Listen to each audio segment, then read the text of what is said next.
Yes, it's time for a Gobbet opus. Number 25, Popcorn and Abscesses, from October 2nd, 2008. Not all streptococci are the same. Most do not cause abscesses, but the strep anginosus group can, and often does, cause an abscess. Strep anginosus, old name Strep milleri, those microbiologists love to keep us clinicians on their toes by getting together, getting drunk, and changing the names of the bugs. Keeps them employed, I suppose. Anyway, strep anginosus is part of the normal flora of the mouth, and if it gains access to the blood, it can go to the liver or the brain or the spine and cause an abscess. If it is accidentally inhaled into the lung, it can cause pneumonia and lung abscess. And, like the patient today, it somehow manages to get into the soft tissues of the neck and cause a retropharyngeal abscess. The neck has numerous tissue planes down which the strep can invade, so these tend to be big abscesses that dissect down into the chest and in the process cut off the airway.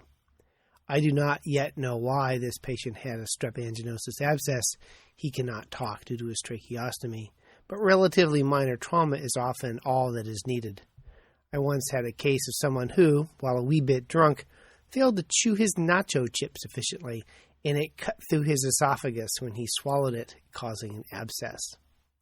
The curious thing about strep anginosus is not just the diseases it causes or the drugs used to treat it, which is usually penicillin, it's the smell.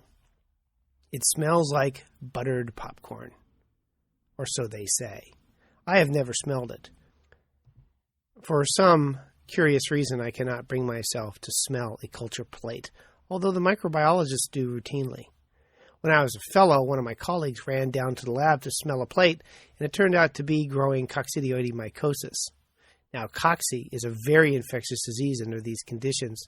The cocciform on the agar plate is very contagious.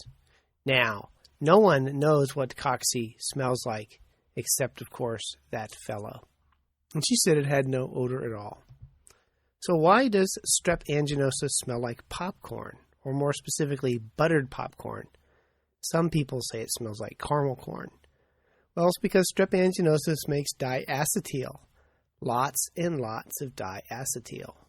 Quote, the caramel odor associated with the Streptococcus milleri group was shown to be attributable to the formation of the metabolite diacetyl. Levels of diacetyl in the 22 to 200 milligram per liter range were produced by 68 strains of Streptococcus milleri group, end quote.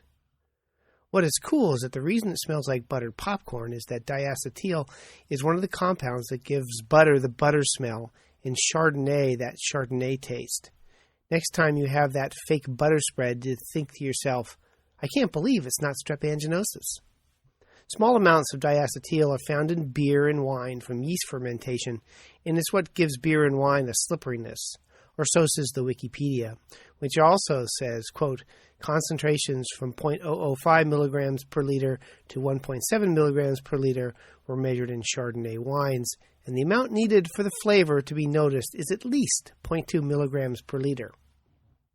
So the bacteria make 10 to 100 times, I know, sloppy math, the amount of diacetyl found in wine.